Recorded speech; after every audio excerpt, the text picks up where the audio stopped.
Are you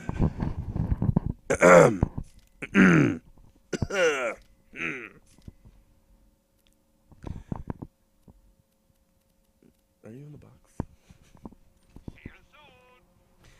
Hey, what is up, guys? It's your boy, Kingdom Soldier, and I'm back again with another gameplay / commentary. Not by myself, as you can see. This is my lovely wife, Tanya. Hello. And we're going to talk today about Borderlands 2. If you see us looking up and to the right around this area of the screen, it's because the gameplay is going on in the background, and that's where we're looking. Matter of fact, here, you want to hold the mic for 1 second? Sure. Okay, so, nope, too late. Okay, so I was going to change the orientation of the video so that the screen would be bigger, so we wouldn't look up and to the right, we would just look above the camera. However, I can't change the orientation because I already started playing it. So, let's just say, overall, what do you think of the game, Borderlands 2? I like it. 2 thumbs up. You Ebert? Okay, so I would agree. I would give it 2 thumbs up as well, but it took me about an hour and a half, 2 hours of gameplay to get to that place where I felt like I was that comfortable with it. And that's why the footage you guys are seeing is about, I want to say 2 hours in.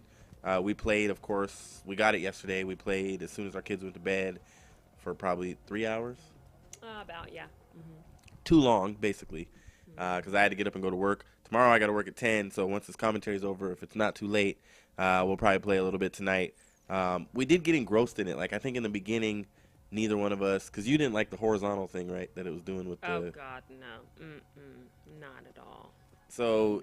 those of you guys that have played, you'll see that the orientation on the screen right now is vertical, but when you first start the game, for some reason on this game, as opposed to Borderlands 1, it starts at horizontal, so I was on the top and Tanya was on the bottom, and it was just...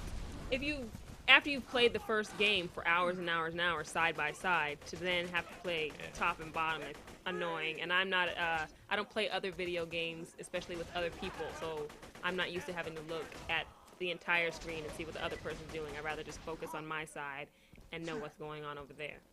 So, I didn't like that. Well, and I never realized that that's what this does, is that you only pay attention to your side of the screen. Like, I can't watch what Tanya's doing, and when we, like, old school Halo, I used to pay attention to all 4 boxes when I played multiplayer, so I knew where someone was because I would, you know, and yes, I'm sure some of you are going to say that's cheating, but whatever. When I played local on Halo, that's what I would do, and now I'm so used to playing Modern Warfare and stuff like that, Call of Duty, where I can only see my screen, and this gives you that same effect where you feel like you can only see your screen. So I kind of, me and my wife, we both were like, oh no, this is bad. No, take it back. I remember when we first put it in, and we were like, please say this can be fixed. And I looked through a couple menus, and I found it. So what do you think of the map, the mini-map? Oh, mini-map. I'm not a mini-map fan anyway. I always get lost in the last game. I'm glad you guys did not have to see the huge debacle that was, because I was lost constantly, and I'm like, I don't know. Okay, keep the map up and let me start running so I can see what, oh, I'm going in the wrong direction. I have no sense of direction anyway. So I didn't like it then. I don't like it now. It's in the corner of the screen. I need as much space as I can get when I'm playing, so that's a boo. I agree. 2 thumbs down. I don't like the mini-map at all, and like you guys are going to see me pulling up the map a couple times in the game and Tanya just standing there waiting for me to tell her where to go. That's what I do. I tell us where to go, but I found that figuring out where to go in this game is increasingly difficult. In the old game, when the little diamond that it shows you was on the bottom of the screen and you just had to go in that direction, you didn't have to look at the map that much. You could follow the diamond, you could follow the roads and get to the diamond. In this game, which has multiple levels where you go up and you go down and you go, I mean, there was parts where we went way up in scaffoldings and things like that, Right. where I was like, oh my gosh, if we fall, we're screwed. And so... And Which ended up happening to us. Yeah, of course. And then there's undiscovered areas, which is like you turn on the map and it says you're supposed to go over to wherever, but you can't see that. So you're like, okay, how do I get there? And it doesn't even, it's faded. It doesn't even show you how to get there. So the mini-map, not a favorite thing for me of the game. I found myself getting lost a lot. Let me know in the comments, if you guys share that same sentiment, because that was just or if there's an easier way to do it. If there's something that I'm not seeing or a different way that I can look at it, that would be pretty sweet. So what do you think about, it making it? I know we could share guns in Borderlands 1 by dropping them, but what do you think about it making that a part of it, like where you share?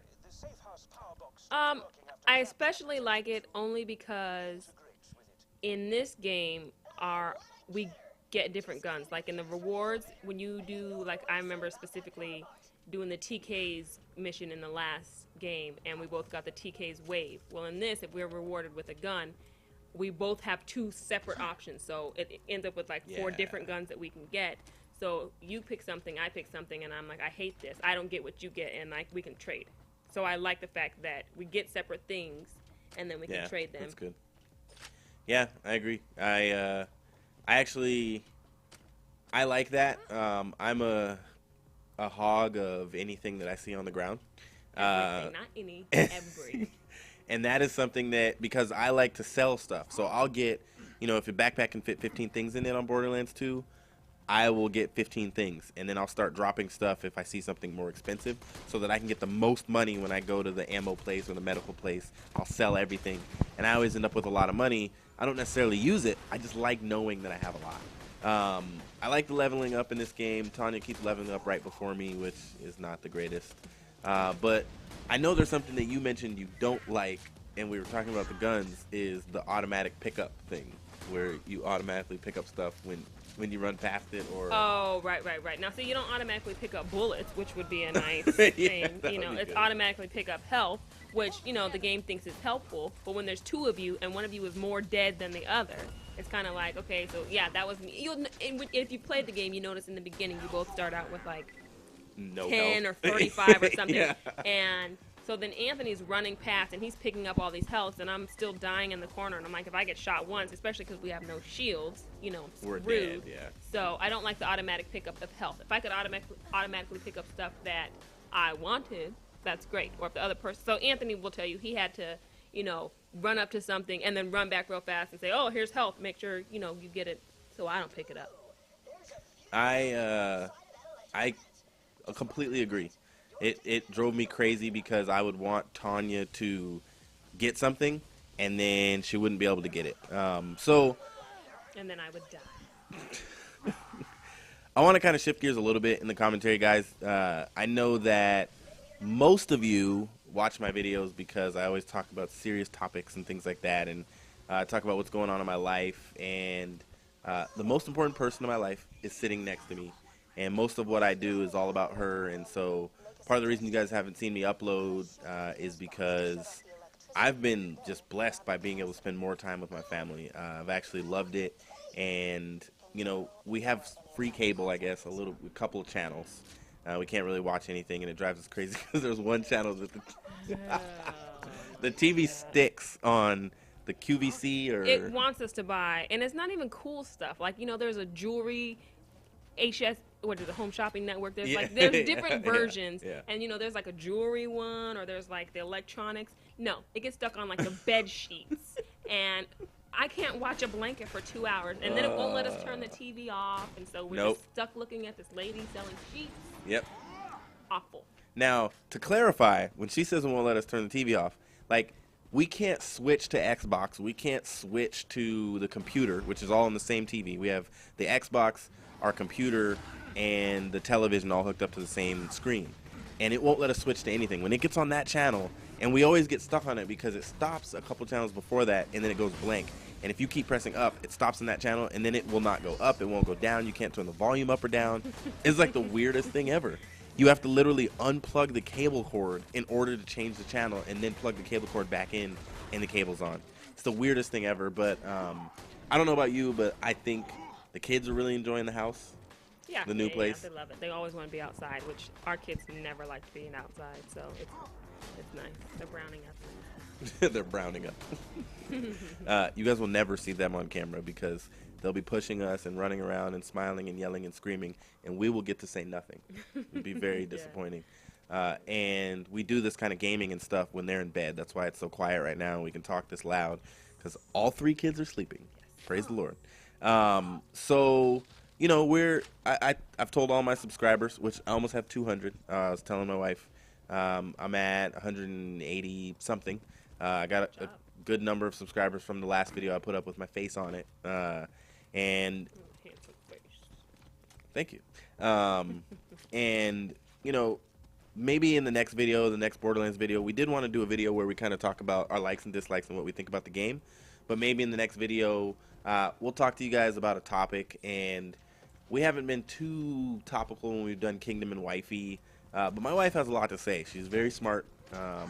And she challenges me all the time. But it makes I'm helpful. I don't challenge. I help. That's called you challenge me. You push me. Literally with her hands.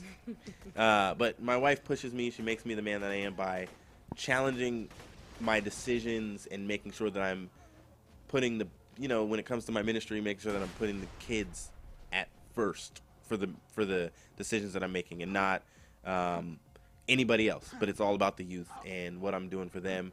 When it comes to home, she reminds me that I need to put my family first. And if I'm ever not thinking about, what it's like for her being here all the time with 3 boys by herself, with I can imagine is crazy. So, if there's anything you guys want us to talk about, put it in the comments, send me a private message, and tweet at me for those of you that subscribe to me on Twitter, and we'll talk about it, and we'll make another commentary for you guys. We have a ridiculous amount of video already recorded for this game. We will record some more, but as you guys have seen in the past, I'm not going to do like a playthrough or walkthrough or anything like that. But we'll always show you different gameplay each time we put up gameplay. Hopefully I have a sniper rifle in the next gameplay, but, who knows? Do you have any final thoughts before we check out? No. All right. Well, on behalf of myself, Kingdom, and my wife. Not Kingdom. Not Kingdom. Her name is Tanya, by the way. But guess how to spell it. Guess how to spell it. See who can get her name right first. I'll do something. I'll give you a shout out or something like that. Because I know some of you guys have a smaller channel than me. I'll shout out your channel in the next video if you can guess how to spell my wife's name. I hope I haven't put it anywhere on any of the videos. Right. There's no P in it. In Tanya? Well, you're making it sound like it's really awkward. There's an X. It's silent. It's a silent X. So guess how to spell her name. I'll give you a shout out just for fun. And we'll see you in the next video. Peace.